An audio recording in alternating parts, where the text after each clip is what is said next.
기도를 본문으로 말씀을 나누겠습니다. 너무 유감스럽게도 이 다니엘의 기도는 아침 기도회 때 제가 2번이나 나누었던 기도이기 때문에 심히 고민이 되었지만 들으신 분들은 복습하는 마음, 그렇지만 그 마음이 아름다운 마음으로 들어주시길 바라고요. 또 하나님께서 주신 은혜를 사모하며 함께 말씀을 나누고자 합니다. 이 9장의 기도, 우리가 주여 삼창하고 기도를 많이 하죠. 왜 주여 삼창하시는지 아십니까? 백창도 있고 천창도 있고 윤창도 계시고 여러 가지 죄송합니다. 왜 우리가 주여 삼창을 할까요?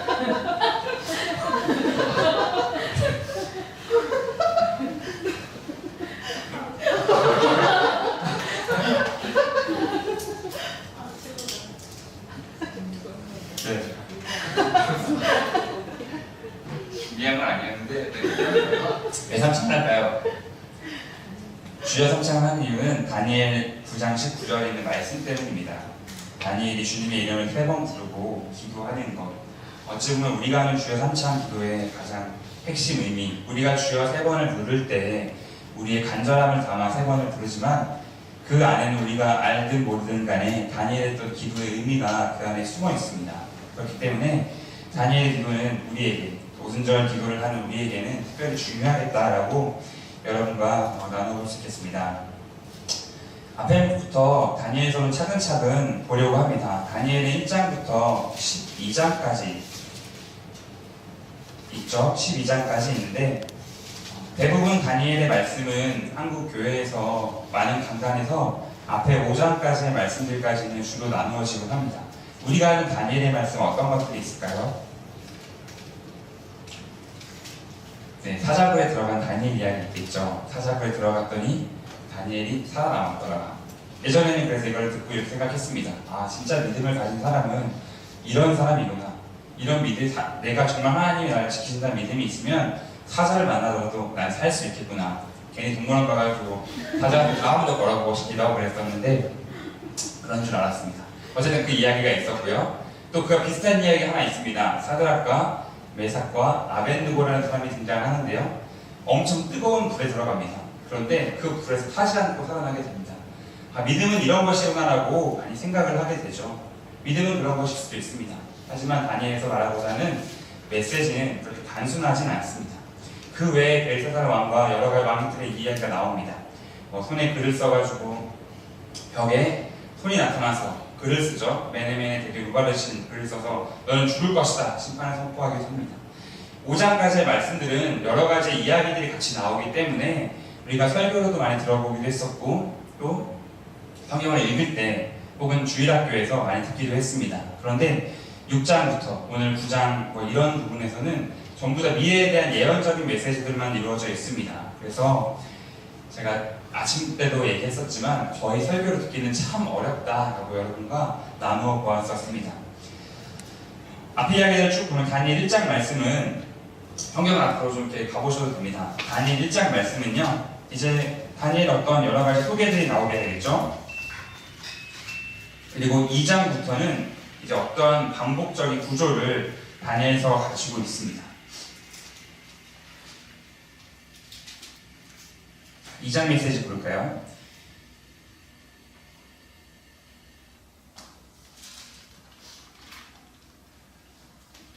이 장에 보면 느부갓네살 왕이 꿈을 꿉니다.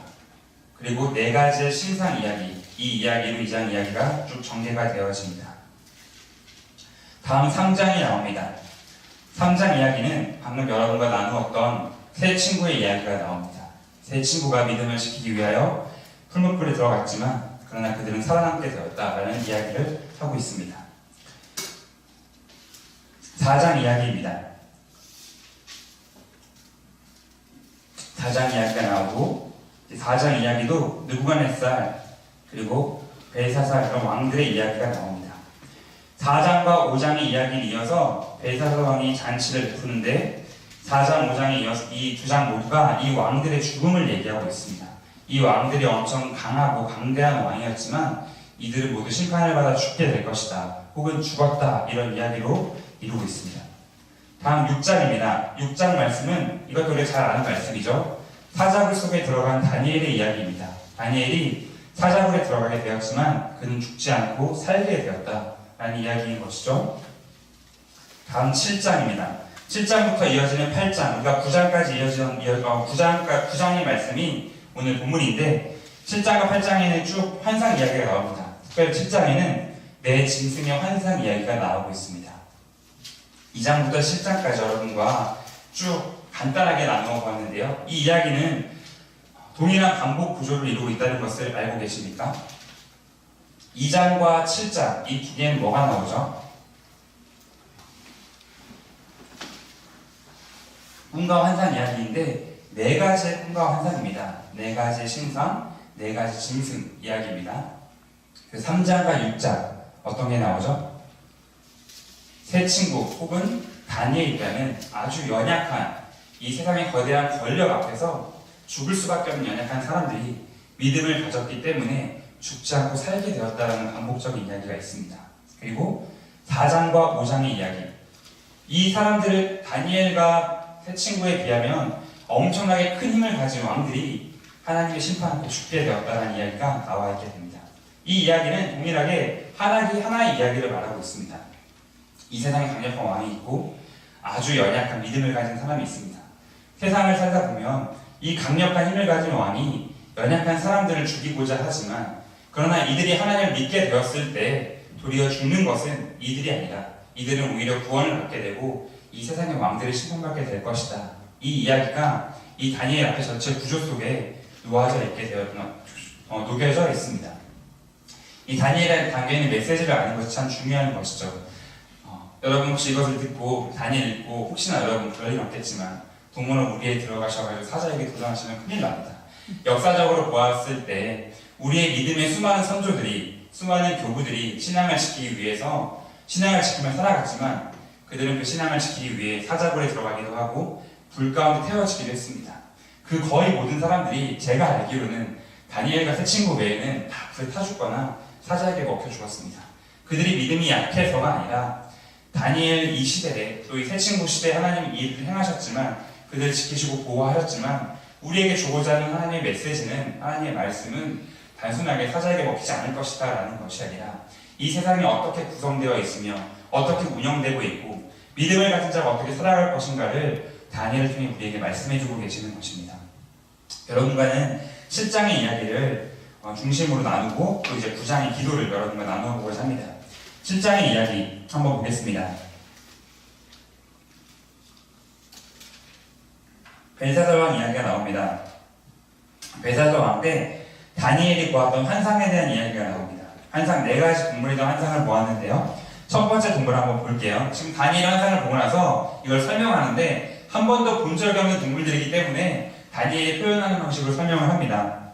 첫째는 뭐냐면 7장 4절입니다. 첫째는 사자와 같은데 독수리의 날개가 있더니 내가 보는 중에 그 날개가 뽑혔고 또 땅에서 들려서 사람처럼 두 발로 서게 함을 받았으니 또 사람의 마음을 받았더라. 굉장히 어려운 말이죠. 이게 무슨 동물일까 잘 모르겠지만 확실하게 알 수 있는 형태는 있습니다. 사자와 같다는 것, 그리고 독수리의 날개가 달려있다는 것입니다. 독수리의 날개를 가진 사자, 이 정도로 생각할 수 있겠죠. 우리가 상상해 본다면. 그렇다는 건 이 동물은 어떤 짐승일까? 어떤 동물일까? 잘은 모르겠지만 집에서 이렇게 애완견으로 키울 수 있는 그런 동물은 아닌 것 같습니다. 아주 무시무시할 거고요. 아주 힘이 셀 거고요. 아주 강할 것입니다. 그런 엄청난 짐승이 있다고 합니다. 또 보니까 또 다른 짐승이 또 있습니다. 오전에 나오죠. 둘째는 곰과 같은데 그것이 몸 한쪽을 들었고 그 입의 이 사이에는 새 갈빗대가 물렸는데 그것에게 말하는 자들이 있어 이르기를 일어나서 많은 고기를 먹으라 하였더라 라고 하고 있습니다. 곰과 같다고 하죠. 곰. 여러분 곰이 얼마나 큰지 아십니까? 정말 큽니다. 동물원에 있는 곰들은 되게 귀여운 곰들이 있고 저는 동물 이런 거 보는 걸 좋아해가지고 인터넷에서 동물들의 이야기 같은 거 많이 보거든요. 야생의 곰들은 정말 큽니다. 어쨌든 엄청난 폼이 있는데 몸 한쪽을 들었다. 그것은 공격하는 자세를 말합니다. 위협하는 자세. 네 발로 온순하게 있는 게 아니라 이렇게 한쪽을 들고 있는 자세인 것이죠. 근데 곰이 그 입의 이 사이에 갈빗대가 물려 있다고 하죠. 그러니까 뭘 먹고 있는 거예요. 지금 곰이 위협적인 자세로 맛있게 뭘 먹고 있는 겁니다. 귀여울 것 같기도 한데 하여튼데 뭘 먹고 있습니다. 그런데 주변에 말하는 사람들이 있어요. 곰 주변에. 그리고 뭐라고 하냐면 많은 고기를 먹어라 먹어라 먹어라 하고 있는 거예요. 곰이 지금 고기를 먹고 있는데 계속 먹어라. 거의 주변 사람들이 곰을 지금 돼지로 만들려는 것도 아닐 것이고 왜 이런 것일까요? 우리 할머니들이 그러죠. 꼭 놀러 가면 저는 살이 되게 많이 쪄가지고 놀러 갔어도 아유 살이 빠졌냐 많이 먹으라고 밥을 머슴 밥을 이렇게 주시는데 이 주변 사람들은 곰을 사랑해서 그런 것이 아니라 이 곰의 탐욕스러움을 말하는 것입니다. 먹고 있어도 계속 주변에서 끊임없이 먹게 하는 또 그것을 요구하고 그렇게 사람들로 하여금 섬기게 하는 곰의 탐욕스러움. 엄청나게 힘이 센 곰과 같은 짐승 그러나 엄청난 탐욕을 가지고 있는 짐승을 두 번째는 말하고 있습니다. 셋째 짐승 6절에 나오죠. 표범과 같은 것이 있는데 그 등에는 새의 날개 넷이 있고 그 짐승에게 또 머리 넷이 있으며 권세를 받았더라. 표범 같고 새의 날개 4개나 있다라고 합니다. 또 머리가 또 4개나 있다고 합니다. 이것도 잘은 모르겠지만 표범이라고 하면 뭔가 온순할 것 같지는 않습니다. 날렵할 것이고 굉장히 힘이 세고 빠를 것입니다. 그런데 7절에 이렇게 기록됩니다. 내가 밤 환상 중에 그 다음에 본 넷째 짐승, 마지막 4번째 짐승이죠. 무섭고 놀라우며 또 매우 강하며 또 새로 된 큰 힘을 있어서 먹고 부러뜨리고 그 나머지를 발로 밟았으며 이 짐승은 전에 모든 짐승과 다르고 또 10뿔이 있더라. 이 이야기만 보아도 앞에 짐승과는 차원이 다른 어떤 짐승이라는 것을 알 수 있습니다. 이 짐승은 무섭고 놀랐습니다. 환상을 보아도 굉장히 무섭고 놀라웠죠. 그런데 어떤 특징이 있냐면 큰 이로 먹습니다. 그런데 먹는 것을 끝나는 것이 아니라 자기가 먹지 못하면 부서뜨립니다. 그리고 그 남은 거를 밟아버립니다. 자기가 먹거나 다른 사람도 먹지 못하게, 다른 사람도 먹지 못하게 완전히 파괴해버리는 것이 이 짐승의 특징이라는 것입니다. 우리는 설교를 통해서 또 여러 가지 지나간 역사를 통해서 이 네 짐승이 4가지의 나라를 말하는 것이다. 다니엘 8장에도 기록되어 있죠. 어떤 나라들이 일어날 것이다 라고 알고 있습니다. 아니 4가지 짐승은 이 이후의 어떤 나라들이구나. 메대와 바벨론과 헬라와 알렉산드리아 여러 가지 나라들을 얘기하지만 다니엘은 지금 이 하나님께서 다니엘에게 말씀을 주셨을 때에는 아직 그 미래들이 다 밝혀지지 않은 것이기 때문에 이것이 주는 의미를 역사적으로 무엇이었다라고 밝히기보다 여기에서 다니엘에게 하신 하나님의 말씀이 무엇일까를 찾아보는 것이 더 중요하겠습니다. 이 나라들은 여기서 설명하는 것들은 이 세상에 세워지는 나라들의 특징을 얘기하고 있습니다. 이 세상에 세워진 나라들이 어떤 나라들인가, 어떤 특징을 가지고 이 세상의 나라들이 세워지는가를 얘기하고 있는 것이죠. 이 세상에 세워지는 나라들은 강한 나라들입니다. 약한 힘을 가진 사람이 나라를 세우는 것이 아니라 아주 강대한 힘을 가진 사자와 같고 표범과 같은 곰과 같은 그런 큰 힘을 가진 사람들이 나라를 세우게 됩니다. 또 그런 나라가 엄청난 큰 힘을 가지고 있게 된다는 것이죠. 그런데 그 나라의 특징은 무엇이냐면 힘을 가진 사람들의 특징이 무엇이냐면 탐욕스럽다는 것입니다. 욕심을 부리는 것이죠. 내가 먹는데 주변에서 계속해서 나한테 더 먹게 하도록 만든다는 것이죠. 내가 먹다가 내가 먹지 못하면 다른 사람들에게 나누어 주기보다는 내가 먹으면서도 다른 사람들을 먹지 못하게 밟고 부러뜨리고 망가뜨리는 것, 그것이 바로 세상의 나라가 하는 것이라는 것입니다.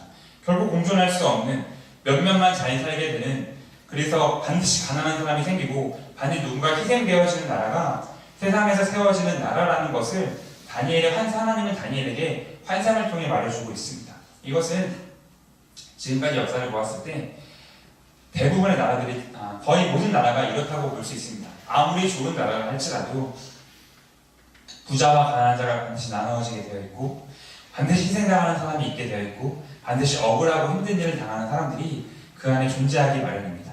힘을 가진 사람, 권력을 가진 사람, 돈을 가진 사람은 반드시 탐욕스럽게 되는 것. 물론 그렇지 않은 사람도 우리 그리스도인 중에 있을 수 있겠지만 거의 대부분의 많은 사람들이 그렇게 된다는 것을 우리는 역사를 통해서, 또 역사를 모른다 할지라도 오늘날 우리가 살고 있는 이 현실들을 통해서 우리는 어렵지 않게 알 수 있습니다. 이 세상의 현실 한번 바라볼까요? 이 네 나라가 있었는데 그런데 이 네 나라가 아무리 강대한 나라를 할지라도 이 나라들은 영원하지 않습니다. 세상의 나라들이 영원하지 않죠. 첫 번째 나라가 사자와 같았고 독수리의 날개가 같았는데, 그러면 동물로 치면 거의 짱 아니겠습니까? 뭐 코끼리의 독수리 이런 것도 모르겠지만 어쨌든 사자가 독수리의 날개를 가지고 있다고 하면 거의 엄청난 강한 나라일 것입니다. 그런데 그 나라도 결국엔 무너집니다. 둘째 나라가 일어나게 되는 것이죠. 셋째 나라가 일어나게 되는 것이죠. 아무리 강한 사람, 아무리 탐욕스럽고 아무리 많은 것을 가져도 결국 이 땅에서는 무너짐이 있습니다. 영원하지가 않다는 것이죠. 앞선 이야기에서 하나님은 다니엘서 통해 말씀하시기를 벨사살 왕과 이 느부갓네살 왕이 있었지만 그 강대한 왕들도 결국은 다 하나님의 심판 앞에 무너졌다는 것을 얘기해주고 있습니다. 아무리 강한 이 나라를 할지라도 결국 무너지게 되는 것, 그것 또한 세상의 이치이며 하나님이 다스리시는 이 세상의 원리이기도 합니다. 역사를 보았을 때 그 나라는 다 무너졌습니다. 또한 우리가 살고 있는 이 세상 또한 이 세상이 만들어 놓은 세상과 다르지 않은 모습을 갖고 있습니다. 여러분, 오늘날 세상 어떻습니까? 물론 아름답고 긍정적인 굉장히 많겠지만 그렇지 않은 모습 또한 굉장히 많습니다. 있는 자가 더 가지려고 하고 가난한 자의 것을 빼앗는 일들이 너무나 많이 우리는 주변에서 어렵지 않게 볼 수 있습니다. 여러 가지 모습이 있겠지만 사람들이 흔히 많이 하는, 세상에서 많이 변경하는 무엇이냐면 바로 대형마트에 대한 규제입니다. 대형마트가 너무나 이곳저곳 많이 생기다 보니까 주변의 상권들이 다 무너지게 되는 것이죠. 또한 어떻습니까? 대형마트가 들어갈 수 없는 곳에는 편의점이라는 구조가 있습니다. 편의점을 다 만들어 놓는 것이죠. 그래서 그 지역에 살고 있는 사람들, 그 지역의 구멍가게나 공판장, 여러분 공판장 이야기 들어보셨습니까? 요즘 시대에 대상 들을 수가 없죠. 저 어렸을 때는 많이 있었습니다. 지금은 듣기가 굉장히 어렵습니다. 다 편의점이 들어와서, 물론 편의점 사장님은 그리 부유하지 않을지 모르겠지만 결국 대기업이 다 돈을 많이 걷어가는 그런 수익 구조 체제가 되어져 있습니다. 이것뿐만 아닙니다. 무언가 잘 된다 그랬을 때 우리는 어렵지 않게 뉴스에서, 인터넷 기사에서 대기업의 횡포, 어떤 갑질 이런 것들을 굉장히 많이 볼 수 있습니다. 조금만 잘 되면 그 사람을 내쫓고 그런 어떤 건물주의 이야기, 그런 것 또한 많이 볼 수 있죠. 이 세상에, 여기서 말하고 있는 세상의 원리가 오늘 우리가 살아가는 이 시대에 그대로 동일하게 적용되어져 있다는 것을 우리는 알 수 있습니다. 있는 자가 그것을 나누지 않고 더 가지려고 하는 그런 욕망의 시대를 우리는 살고 있고 이 세상의 특징이기도 합니다. 하나님께서 이어서 다니엘에게 계속해서 환상을 보여주십니다. 9절부터 다니엘이 환상을 쭉 보게 되는데 13절 말씀 한번 같이 읽어보겠습니다. 내가 또 밤 환상 중에 보니 인자 같은 이가 하늘 구름을 타고 와서 옛적부터 항상 계신 이에게 나아가 그 앞으로 인도되네. 14절도 같이 읽겠습니다. 그에게 권세와 영광과 나라를 주고 모든 백성과 나라들과 다른 언어를 말하는 모든 자들이 그를 섬기게 하였으니 그의 권세는 소멸되지 아니하는 영원한 권세요 그의 나라는 멸망하지 아니할 것입니다. 아멘. 그런데 아무리 강한 나라를 할지라도, 아무리 강대한 것이라 할지라도 영원하지 않고 다 무너짐이 있지만 오늘 본문에는 영원한 나라가, 영원한 권세가 세워진다고 합니다. 13절에 보면 인자가 옛적부터 항상 계신 이에게 나아가 있다고 하죠. 이 인자가 무엇인지 지금은 알 수 없습니다. 나중에 이제 후에 신약 성경이 나타나서 우리가 예수 그리스도라는 것을 알 수 있지만 지금의 다니엘은 알 수가 없었습니다. 그렇겠죠. 물론 믿음으로 알 수 있었을지 모르겠지만 알 수 없었을 것입니다. 그런데 어쨌든 구름을 타고 오는데 사람입니다. 사람. 아주 강대한 짐승이 오는 것이 아니라 인자 같으니, 여기서 말하는 인자라는 건 사람이라는 뜻이에요. 그냥. 아주 평범한 단어. 사람이라는 뜻인데 사람이 나타나는 것이죠. 이 강대한 짐승들 앞에 아주 연약한 사람이 오게 됩니다. 그런데 이 사람이 영원한 나라를 가지고 오는 거예요. 엄청난 힘을 가지고 나라를 세우는 것이 아니라 정말 연약하고 초라한 이 한 사람이 나와서 영원한 나라를 세우게 되는 것이죠. 그러면서 어떻게 되는가? 18절 말씀 읽어보겠습니다. 지극히 높으신 이의 성도들이 나라를 얻으리니 그들이 영원하고 영원하고 영원합니다. 이 한 사람으로 말미암아 성도들이 나라를 얻는다. 그리스도를 믿는 모든 사람들이 영원한 나라를 얻게 된다는 것이죠. 예수 그리스도를 통해서 이 성도들이 승리를 얻게 되고 영원한 나라를 얻게 된다라고 성경은 말하고 있습니다. 이 땅의 강대한 왕들을 통해서 그 나라가 영원히 세워지고 그 땅 백성들이 잘 살게 되는 것이 아니라 예수 그리스도를 말미암은 우리가 이 땅에서 영원한 생명과 삶을 누리게 된다는 것이죠. 우리 성도들이 영원한 생명을 얻고 영원한 삶을 살게 된다는 것이죠. 여러분, 그러면 성도란 대체 무엇입니까? 여기서 말하는 성도는 대체 어떤 것일까요? 이 강대한 짐승들에게 특징이 한 가지가 있었습니다. 그것은 무엇이죠? 네, 대답하기 어려우시죠? 욕심이었죠. 탐욕과 욕심. 내가 먹으면서도 더 먹으려고 하고, 내가 먹고 내가 먹지 못하면 다 밟아 부서뜨리는 것이 세상의 특징이었다고 한다면, 이 성도는 그것과는 정반대의 특징을 가지고 있는 것이겠죠. 바로 내가 먹지 못해도 나누어 줄 수 있는 사람, 내가 배불리 먹지 못해도 나누어 주는 것, 그것이 바로 이 성도의 특징입니다. 이것을 다른 말로 하면요, 성경의 언어로 표현해보면 이웃사랑이라고도 말할 수 있고요, 또 다른 말로 표현해보면 율법이라고도 말할 수 있습니다. 우리는 율법에 대한 오해가 사실 굉장히 많이 있죠. 율법이 뭐 나쁜 것이다 뭐 이렇게 얘기하는 분들이 굉장히 많지만, 제가 율법에 대해서는 이전에 굉장히 설명을 많이 했었기 때문에, 이 율법이 그럴 때 당시의 율법은요 엄청나게 놀랍고 진보적이고 인권을 위한 것이었어요. 네. 우리가 알고 있는 그 함무라비 법전 굉장히 유명하죠. 왜 유명하죠? 오래되어서? 그 당시에는 생각도 할 수 없는 약자를 위한 권리가 있었기 때문에 그렇습니다. 그 함무라비 법전보다 훨씬 앞서 있는 율법에 이 약자를 보호하는 규정이 담겼다는 것은 어마어마하게 놀라운 일이에요. 그 시대로서는 상상할 수 없는 것입니다. 율법과 같은 규정이 고대 사회에는 존재할 수가 없어요. 힘을 가진 자가, 힘이 있고 권력을 갖고 돈을 가진 자가 없는 자를 죽이고 그 사람을 다 빼앗는 일이 너무나 쉽고 비일비재하고 편리하고 아주 빈번하게 일어난 일이었습니다. 그런데 그런 사회 안에서 약자들의 권리를 보호해주는 규정이 있었다는 것은 말도 안 되는 아주 놀라운 진보적인 일이었다는 것이죠. 어쨌든 율법은 약자를 위한 건데, 율법의 핵심이 무엇이냐? 성경이 말하고 있죠. 핵심은 바로 이웃 사랑이었다. 그 이웃 사랑은 어려운 것이 아닙니다. 얘가 정말 미운데 어떻게 사랑할까? 이런 것이 아니라, 가난한 자고 가난하고 힘들고 어려운 자의 것을 빼앗지 말고 그들에게 너희가 나누어 주어라. 이게 율법의 바로 핵심이었죠. 그래서 신약성경에 오면 신약성경에 오면 저자들이, 사도 바울이 말하는 것이 율법의 핵심은 바로 이웃 사랑이었다라고 말했던 것입니다. 수많은 세상의 나라들과 다르게 승리를 얻는 성도의 특징은 무엇이냐면 바로 이것입니다. 이웃을 사랑하는 것, 그리고 나누어 주는 것, 그것이 영원한 생명을 얻는 성도의 특징이었다는 것이죠. 이것을 또 다른 말로 하면 이제 공의와 정의다. 제가 지난주에 정의에 대한 얘기를 했었는데, 지지난주에 정의에 대한 얘기를 했었는데요. 이것이 바로 성경에서 말하는 공의와 정의인 것이죠. 왜 이스라엘이 멸망했죠? 예배를 다 하지 않아서, 제사를 잘 드리지 않아서? 아니었습니다.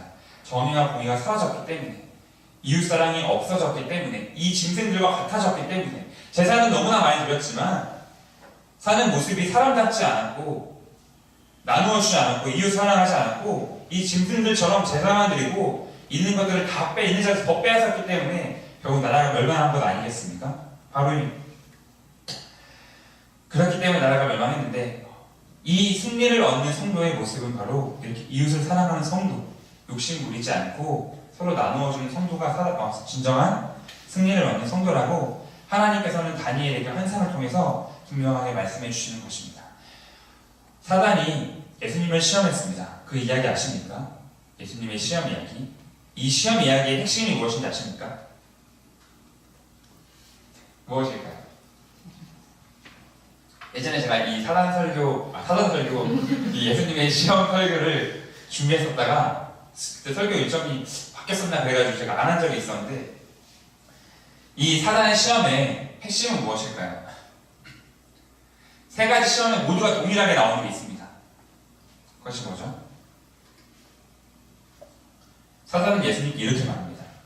내가 하나님의 아들이면 이라고 말합니다. 예수님의 대답은 한결같습니다. 인자는 이라고 말합니다. 이 정말 중요한 거는, 그 뒤에도 물론 중요하고 멋있는 거겠지만, 이 시험의 핵심은 뭐냐면, 사단은 예수님에게 너는 사람이 아니라 하나님의 아들이다. 이 사단이 오히려 뭔가 신앙 고백적인 말을 하는 것이죠. 너는 능력을 가진 사람이다. 너는 힘을 가진 사람이다. 너는 강하고 위대하고 강한 사람. 너는 강하고 위대한 존재다라고 말하지만, 예수님이 한결같이 시험받는 자기가 나는 하나님의 어떤 능력, 하나님의 아들로서 이곳에 있는 것이 아니라 아주 연약한 한 사람으로 이곳에 있는 것이다 라고 말하는 것입니다.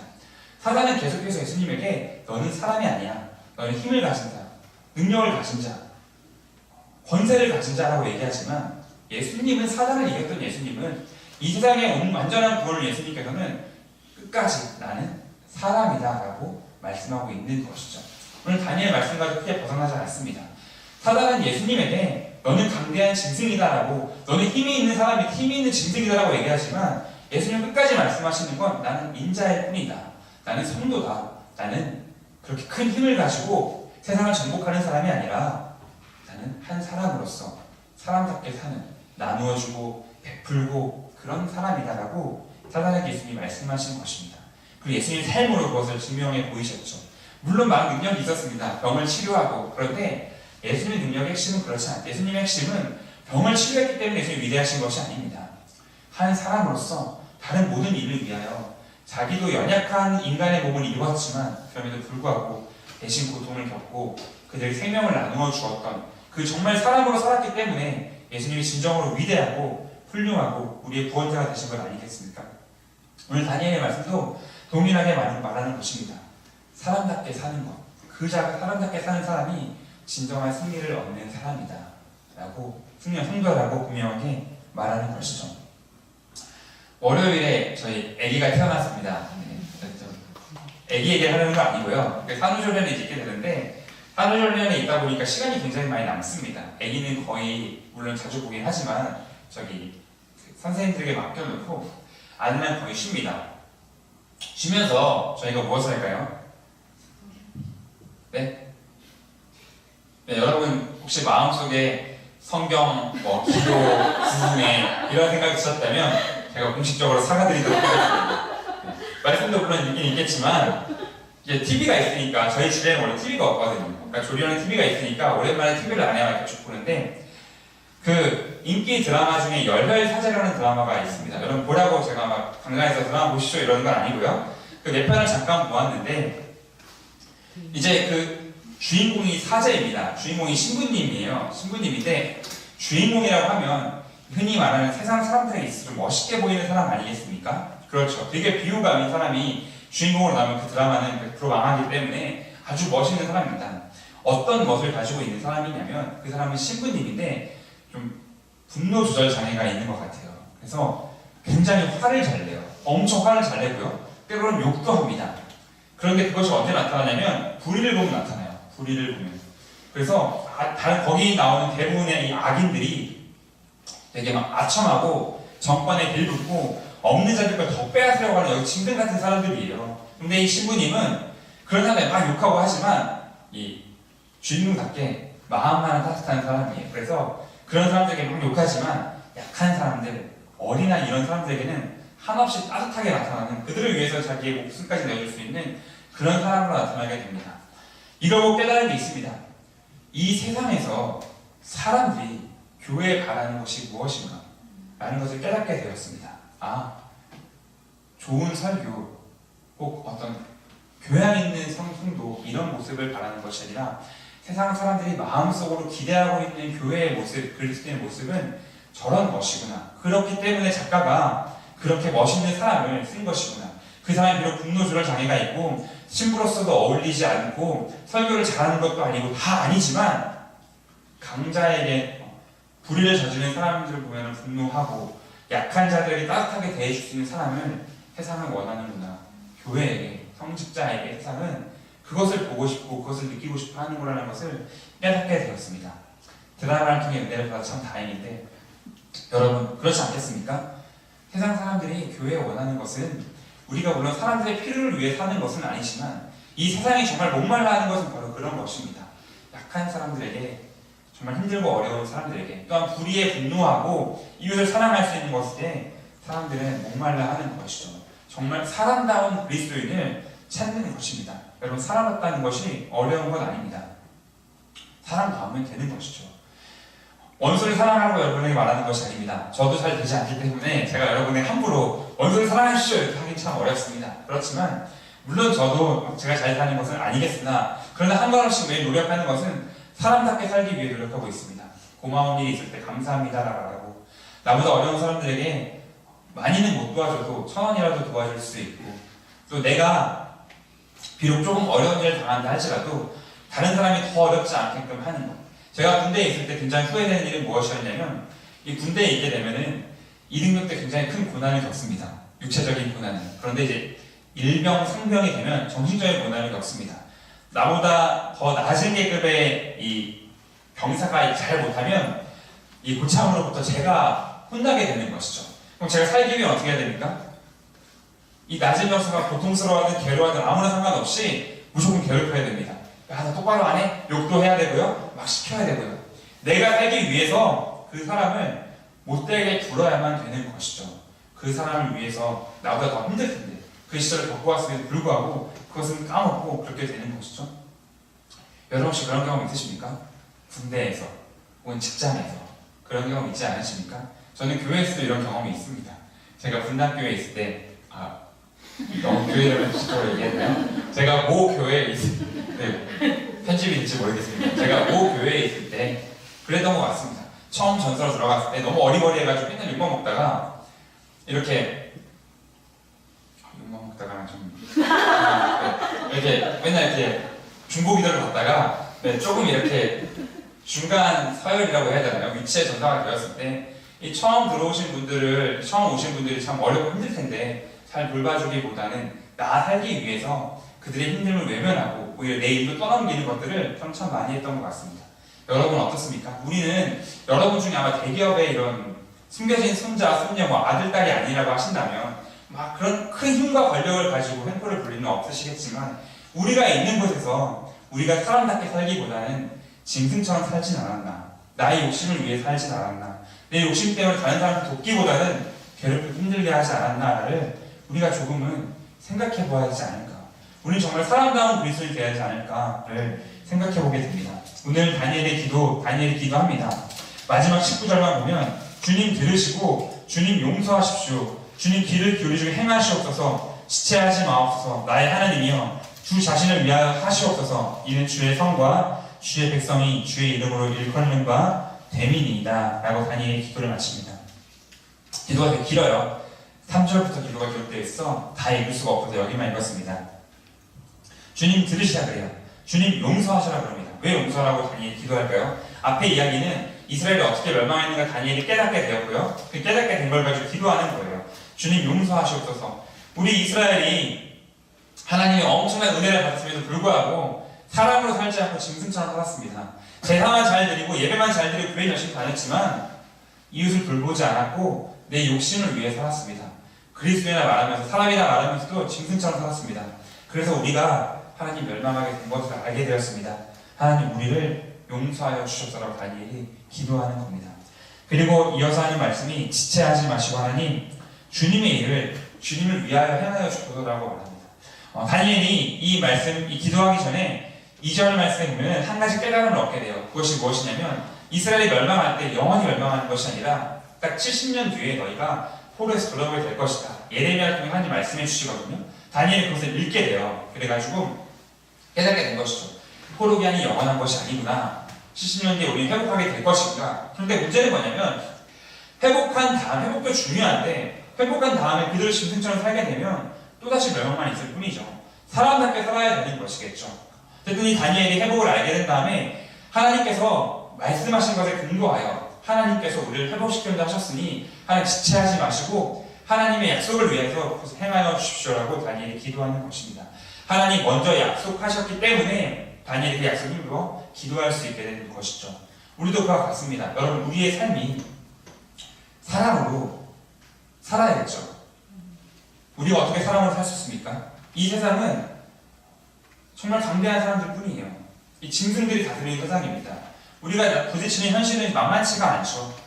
어떻게 우리가 이곳에 사람처럼 할 수 있습니까? 내가 살아가는 오늘 하루가 여러분 재정이든 마음이든 관계든지 간에 사람으로 살고자 노력하고 애쓴다 할지라도 나도 모르게 짐승이 되어버리지 않습니까? 나도 모르게 세상을 따라가게 되지 않습니까? 어떻게 우리가 사람에게 살 수 있을까? 정답은 다 알고 있죠. 예수님께서 십자가를 통해서 우리의 생명을 가져가시고 그리스도의 생명을 우리에게 주셨기 때문에 그것을 통해 우리가 사람답게 살 수 있다고 말씀해 주셨기 때문에 약속해 주셨기 때문에 우리는 그 약속을 붙잡고 기도할 수 있는 것입니다.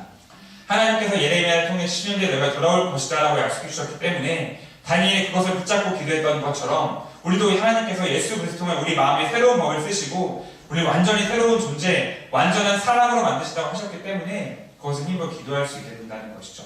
그래서 우리는 이 다니엘처럼 기도할 수 있는 것이죠. 예수 그리스도의 십자가를 붙잡고 그 십자가에서 말씀하시는 것이 우리를 사람으로 살게 할 것이다.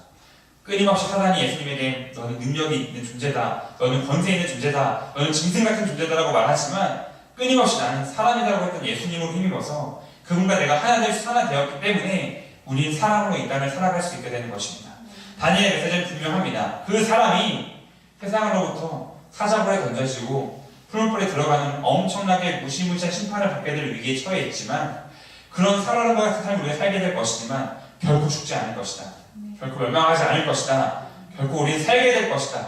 그리고 영원한 승리를 얻게 될 것이다. 하나님은 다니엘을 통해 말해주십니다. 다니엘은 이 기도를 하나님께 드리고 있는 것. 하나님, 우리가 사람으로 살게 하여 주십시오. 나와 우리 이스라엘이 하나님 사람으로 살게 하여 주십시오. 이 기도를 다니엘이 드리고 있는 것이죠. 우리도 이 다니엘 기도를 본받아 그렇게 함께 기도해야겠습니다. 사람으로 살 수 있기를. 이 땅에 사는 우리의 삶이 교회를 다니고 예배를 드리지만 짐승과 같은 모습을 살아가는 것이 아니라 정말 사람답게 이웃을 사랑하는 예수님과 같은 사람으로 살아가는 저와 여러분이 되기를 바랍니다. 우리 같이 기도하겠습니다.